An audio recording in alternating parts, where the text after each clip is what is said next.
you're so sad? You've got a roof over your head. Bro, you gotta stop with that depression stuff. That's a white people thing. Escúchame, en esta casa los hombres no lloran.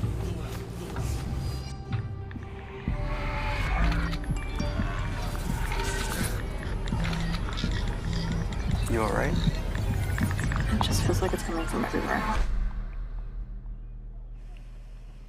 Do you want to talk about it? Thanks for hearing me out, bro. Appreciate it. You can talk to me if you're feeling sad. Whenever you need to talk, I'm here, okay?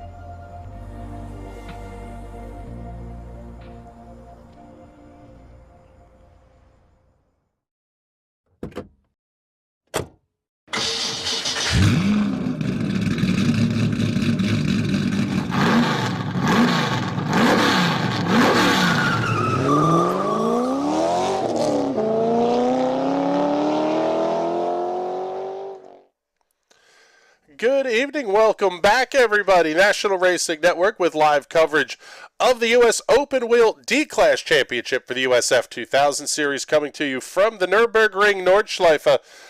But first, we got some business to take care of here as we get loaded into the sessions and ready to watch here. But first, let's bring up our race winner from the Indy Pro 2000s, U.S. Open Wheel C-Class, David Porcelli.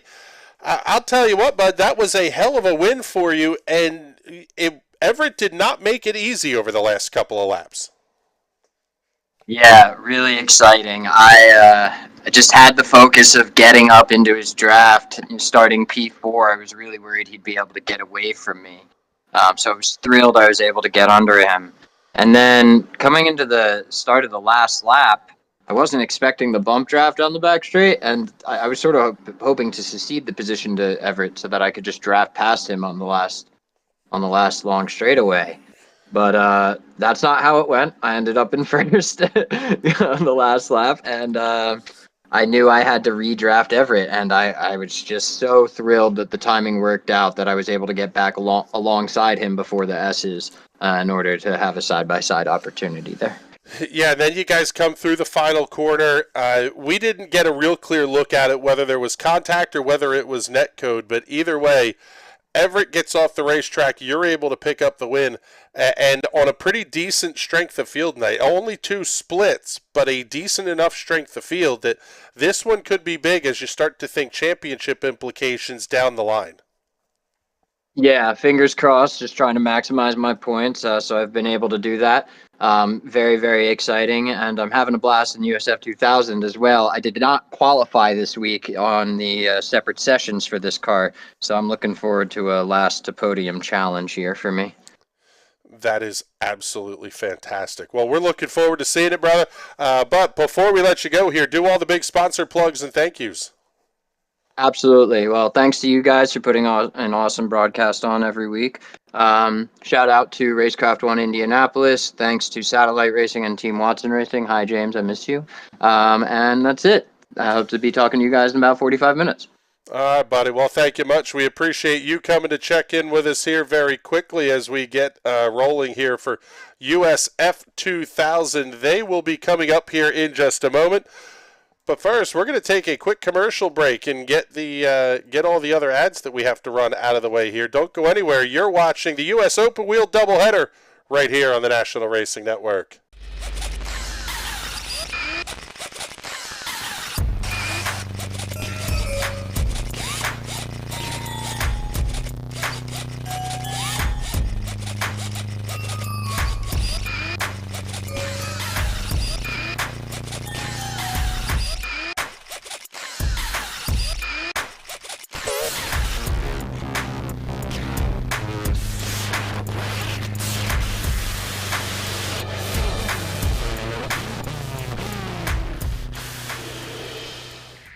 I'm Ryan Newman, and since I started with Indiana Donor Network and Driven to Save Lives, I found out that some people think that they can't be an organ donor. The truth is, anyone can sign up to be an organ donor. Anyone? Anyone? Are you sure? Yeah, I'm sure. Anyone can sign up to be an organ donor. So don't count yourself out because somebody's counting on you. Go to driventosavelives.org and sign up today. But my heart's going to you, Ryan. Love that shirt. All right, everybody, welcome back here. We are getting ready to go live with the warm-up session currently underway. This one, well, quite frankly, you never kind of know where anybody is on the racetrack. That's always a little bit of a headache with these shows at the Nordschleife. You're kind of in, well, lost in translation mode a little bit. But we heard David Porcelli talking about the fact that he didn't qualify for this one. And Bizzle will come to you with this one. This is not the easiest place to go worst to first. But if there was a spot that you think you could do it, I would tend to think it's going to be here at the Nordschleife. David Porcelli is very aggressive. He's going to be making a lot of moves early.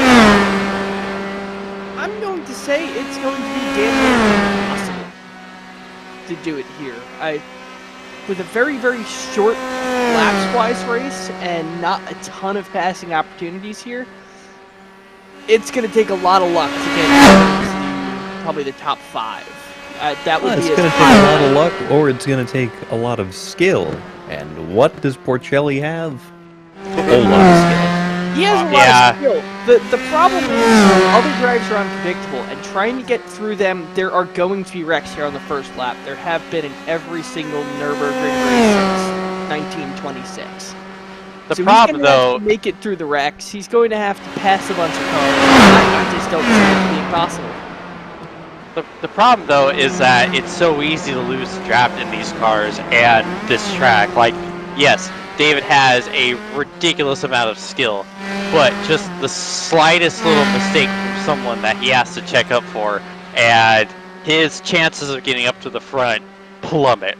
So it's, yeah, there's a lot of draft and there's passing opportunities, but this is still one of the last places you want to start towards the end. Well, and I don't know. I think we see him top 5 by the end of the one. I'm wanting to come to you with this one, Wes, because this is a place where being 100 horsepower down in the USF car is really going to make a big difference. You're going to run out of gear, I think, in this car. Or at a minimum, you're just going to run out of the ability to pull like you see these cars draft really well in the Indy Pro. Certainly possible, but you figure there's 5, maybe 6 passing zones here in these cars. We'll see. We'll see. I think with Porcelli's skill level, I think he'll be fine.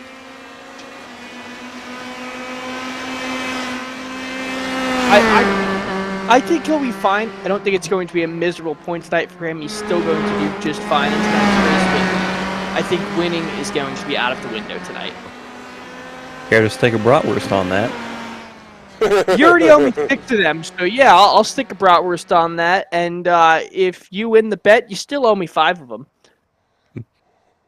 All right, you're on. That is fantastic. Practice is over. Cars are starting to head out onto the grid. Let's take a look here and see. We'll get you the starting lineup. Again, we apologize, no graphics tonight. Not quite sure what's going on with our provider here. But let's take a look at the starting lineup for this one. Well, oh man, maybe this may not be as difficult for David Porcelli as we think. Mike Eckmere and Cameron Dance going to line up on row number 1 based on qualifying speed. James Galloway and Frankie D on row number 2. Kyle Boss and Pavel Kuzmarek on row number 3. Row 4, we are already into the drivers lined up by iRating. David Porcelli will start 7th, Rod Eskew in the 8th position. Row number 5, we'll have Brian Lamarge and Mike Holler. Row 6, Blaze Andrich and Rafa Santos. Damian Galazka and Eric Bastidas on row number 7. Row 8, we'll have the 15 of Dustin Marlowe lining up alongside the 16 of Matt Shimko. And row number 9, Cooper Brownell in the 17 and Sam Dixon in the 18 here Would you guys care to amend your wager now that you know that David Porcelli is going to roll off 7th and not shotgun on the field? No, I'm pretty happy with my wager. Worst case scenario, I still get 5 bratwursts. So yeah, I'll keep the wager up.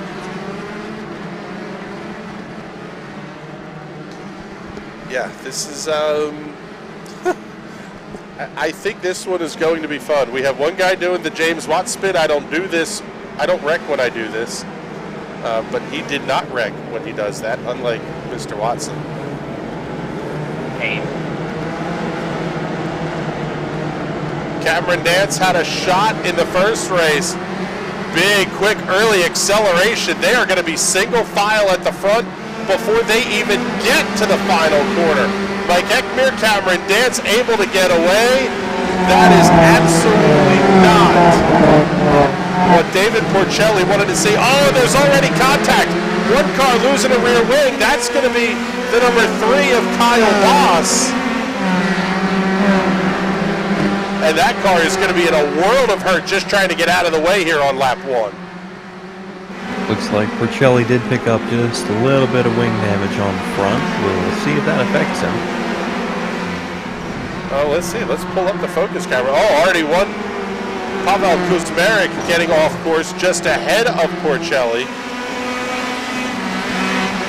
Maybe a little bit of wing damage there. They don't look like they're completely flat on the front of that car. Well, we'll find out if it takes off like an airplane. God, that would be epic. But, as you guys mentioned, he is out of draft range now of the race leaders. He is a full 4 seconds back. And still not past Kuzmarek. I'm going to get 7 bratwursts at Lime Rock. Let's go.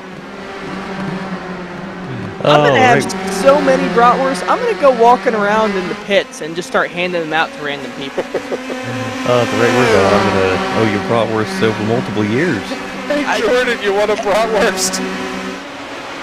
It's been 3 years now, and I've been to Lime Rock at the same time you have twice now and have not got a single bratwurst. We'll resolve that one of these years. So... Yeah, we're up to 7. Oh, yeah. We've got trouble on the racetrack. We've got big trouble on the racetrack. Let's take a look here, and it may be David Porcelli having an issue. Porcelli trying to get around. Kuzmarek slides a little off. He has a brief off track, but let's see what happens behind it. Oh, Kuzmarek goes around. Porcelli makes contact. Oh, multiple cars going to be involved.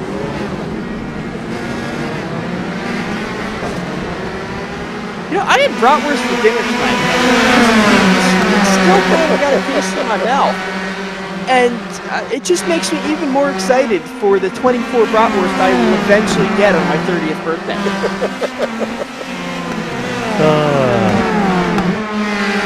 Well, you may be eating well. I certainly am eating Pro tonight. Like James Galloway breaking away at the head of the field. Let's see. There we go. You know, I'll open this to all the viewers. Wes owes me so many bratwursts. Any of you ever want to meet up at Lime Rock and say hello to us? I will pass off one of my bratwurst tickets on to you if you want to eat for free at the wonderful Lime Rock Speedway as well. I have to get to Lime Rock. That's a place I've never been to. And I think it might be, I don't know if it's IMSA weekend or the Historics that I got to get on.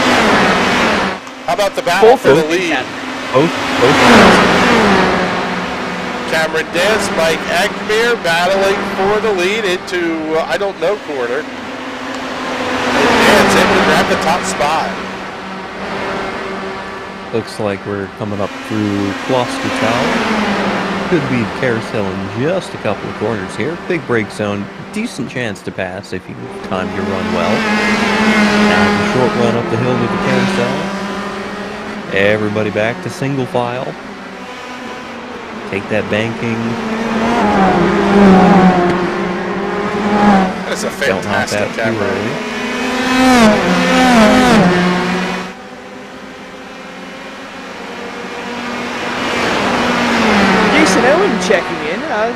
saying, yeah, in regards to that previous wreck, that's how USF.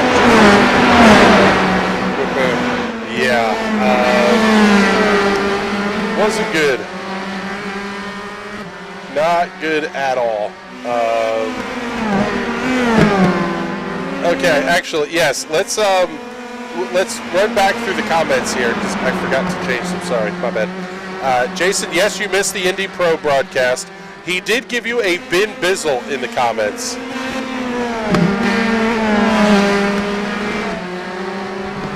That works. Slice Racing checking in, saying, let's go Frankie. Frankie D currently running in the 4th position. Now 1.5 seconds back at James Galloway for 3rd and almost 3 seconds back. All of your race leaders. Trouble on the racetrack for Sam Dixon. Let's take a look and see if we can see what happened here. This is down into the carousel. Ooh, that car just got light, bounces it up and around. Yep, overcooked it. Caught the grass. Caught the wall. I don't know about how many times I've done that. So there's race leader Cameron Dance holding on to that 1.2 second gap.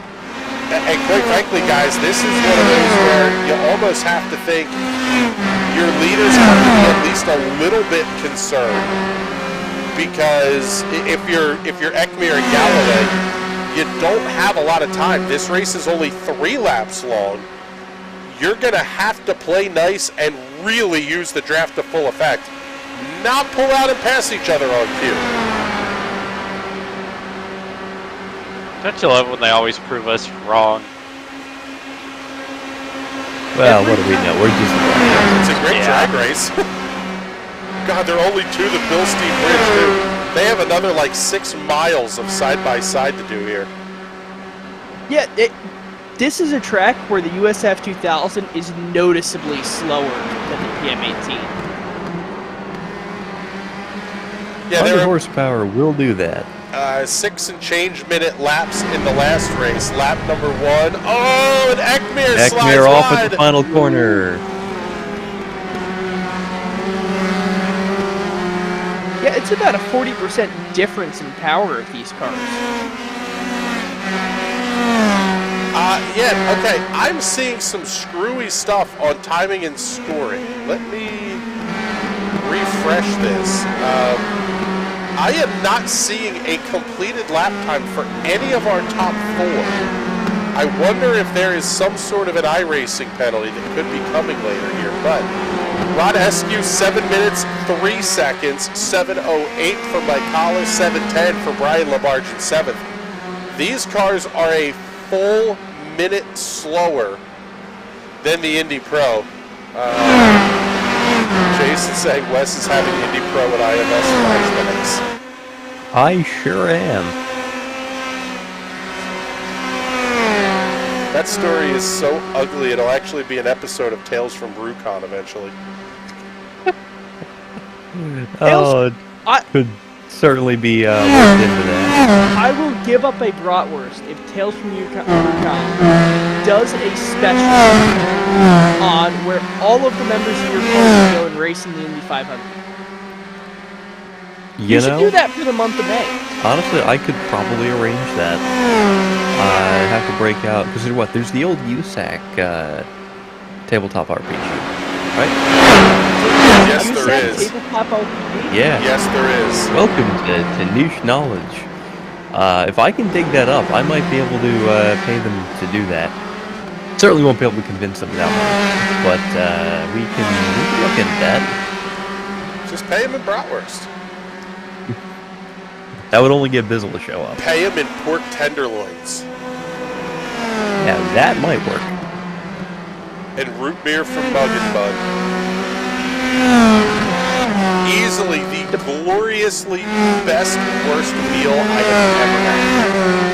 The root beer was fantastic at the pork loin. The pork tenderloin is the size of a manhole cover on a regular, like, hamburger bun. And it is beautiful. It is fattening and disgusting and greasy. I need to get back to Indiana soon to visit the Muggen Bun. Which is for sale, by the way. Should NRN and the TNT guys buy the Muggen Bun? Oh, absolutely.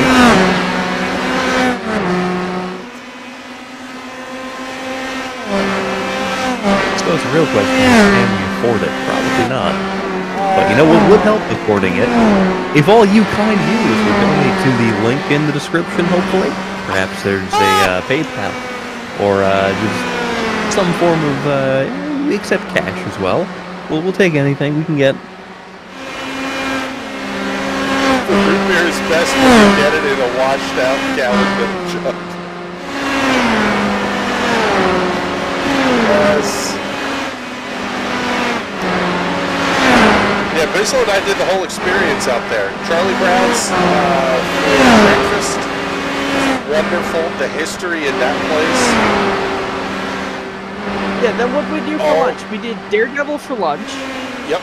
And then Hold up though. We have a Muggen Bun thing going here in the comments. As a pork, this is all caps. As a pork tenderloin purist and pendant, Muggen Bun is a pork fritter and not a pork tenderloin. Okay, go back to your argument. As someone not from the state of Indiana, it's fried. It's a fried pork patty. It's all a tenderloin. Some of them are good. See, you know what, Bizzle? Now, you will have to, maybe you'll have to get down here for Memorial Day weekend. Just maybe, I will do pork tenderloins the proper way. Cut from a big monster pork loin, pounded out to the size of a manhole cover, and fried in I'm not sure what, because it requires a massive vessel to fry it in. Now, if I am not going to the Indy 500 because my buddy is getting married for Memorial Day weekend, I'm sure as hell not going to your house. Did you get mothball poisoning at Charlie Brown's?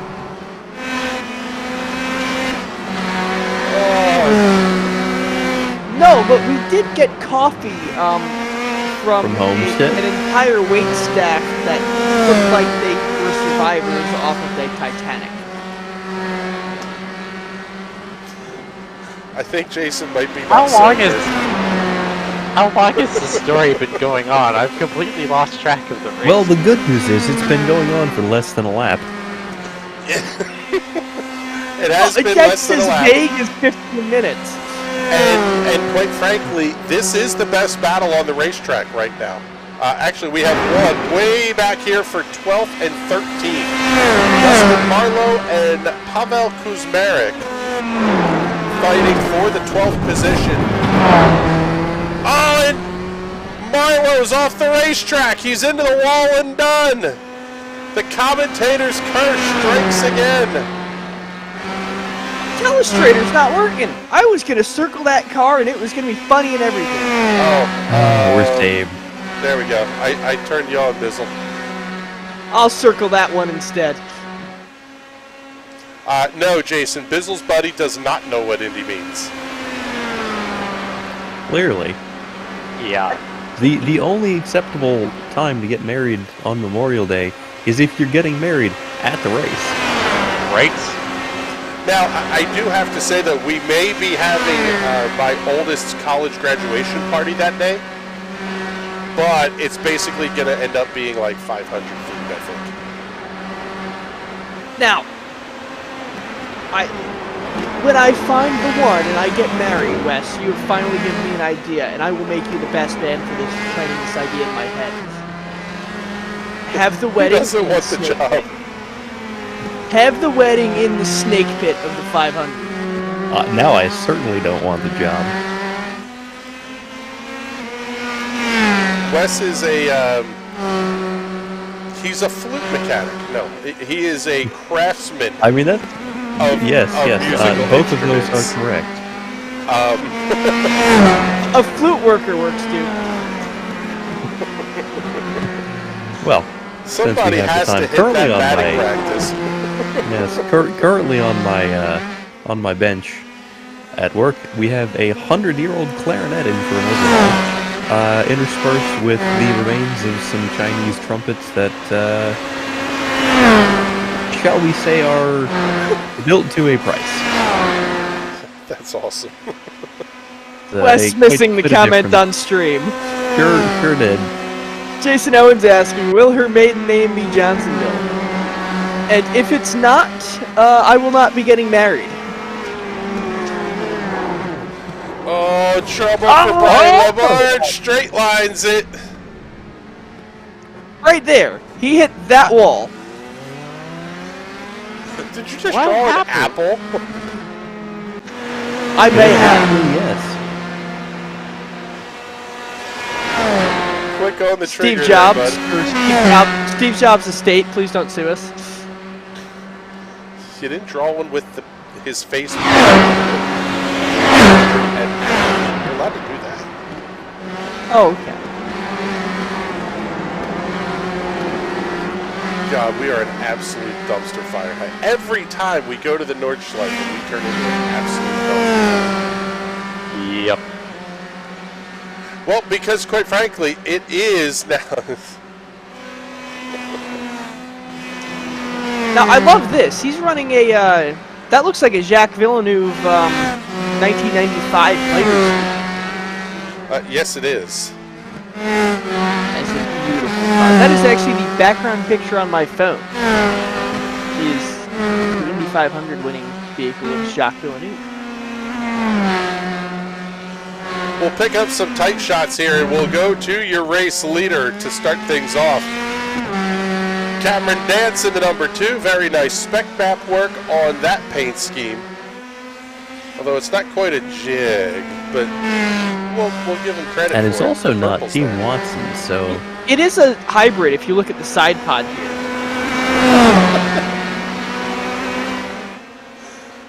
He's just going to start doodling on the screen in a second. Make sure to color in between the lines, Patrick.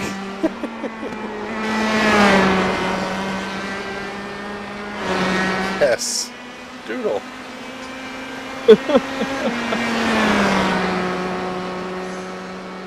Oh my goodness. So Cameron Dance, your race leader by 2.5 seconds over this guy, James Galloway, holding on 4 seconds. In a Vodafone McLaren Formula One livery. That's beautiful. Now, if this were the Fastmaster series, running a Formula One livery is grounds for an end-of-line penalty. Sort of. It depends on how adaptive it is. Because I do not get the EOL penalty because my jig is... it's F1-ish, but it's more of a meme than anything else. Yes, that is okay.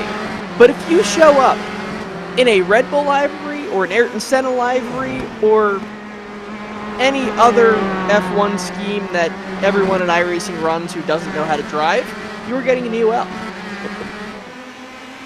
Does the Ayrton Senna livery still count as an EOL if you call it a Rick Mears 1991 livery?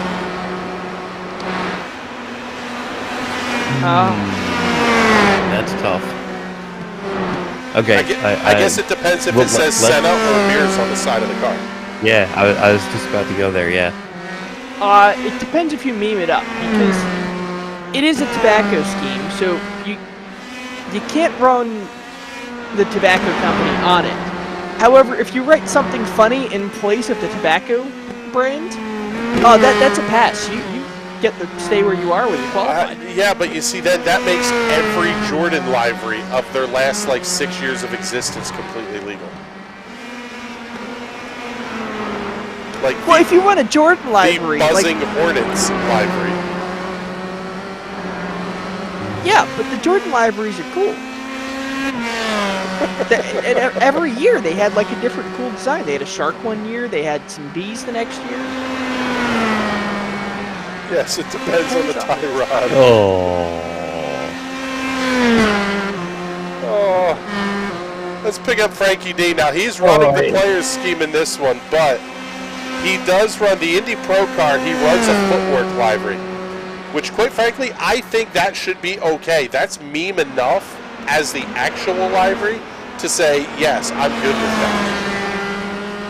See, that's like if you run a Pastor Maldonado scheme in Fast Masters, that's a pass. I mean, if you pick the memeiest driver in F1 history, absolutely you can run it.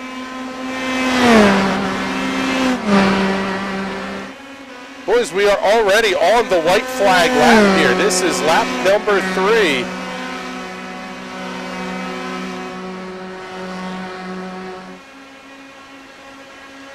Your top 4 separated by 5 seconds. It's 1.3 from Cameron Dance to James Galloway. Just a couple of corners to go as they head up towards the Bilstein Bridge. That didn't work. I was trying.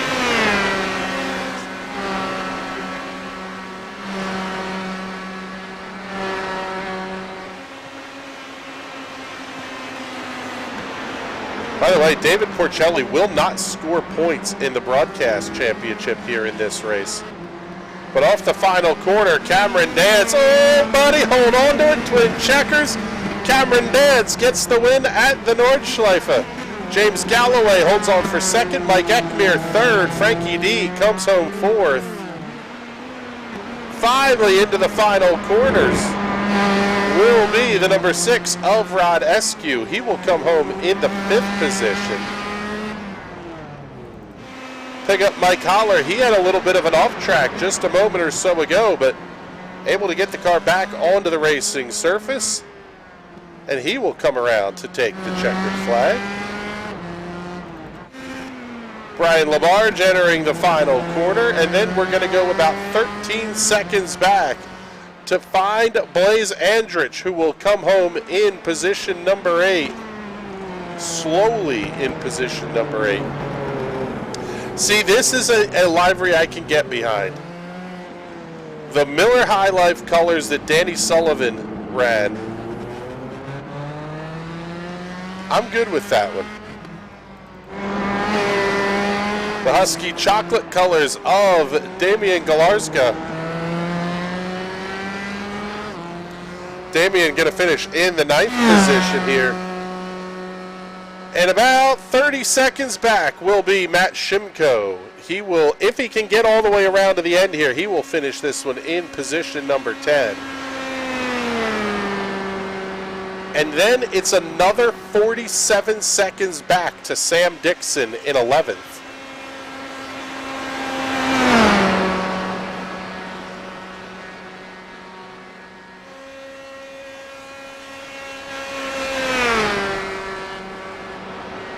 I don't know that I want to know what he's drawing, other than I think he's trying to draw the Nordschleife. He is. It does appear to be, and it's honestly, he's not terrible. Terrible job. He's tracing I bet you he's tracing it. I am not tracing it. I have a picture of it on my one screen and my cell phone in my hand, and I am just moving my mouse to draw the Nurburgring.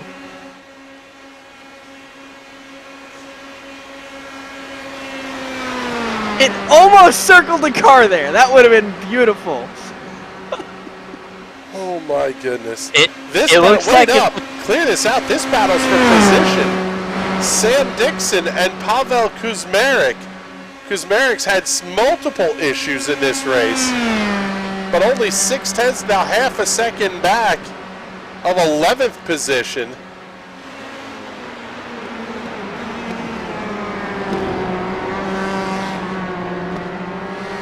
Unfortunately, going to be just barely not close enough. Almost. 0.3 separating Dixon and Kuzmarek as they cross the line. Kyle Boss will come around to finish his run, and Eric Bastidas will be the final car to finish here this evening. So we'll take a look and see if we have any of our drivers pop in here for the interviews, but this is more kind of what I expected out of, more what we would have expected out of a race at the Nordschleife. big gaps between cars, some good racing early on, and James, once things kind of settle in, especially in these D-Class cars, you kind of end up where you belong on outright pace. Yeah, like I said, it's easier to lose a draft in this car. So just the slightest little mistake, and you're up a creek. So we see them spread out a lot more, and you're going to see that spread out a lot more obvious in a track like this. So you just do the best you can and hope you can keep up, but you know that the likely, especially with some of the behemoths we get in these splits, it's not going to be super likely.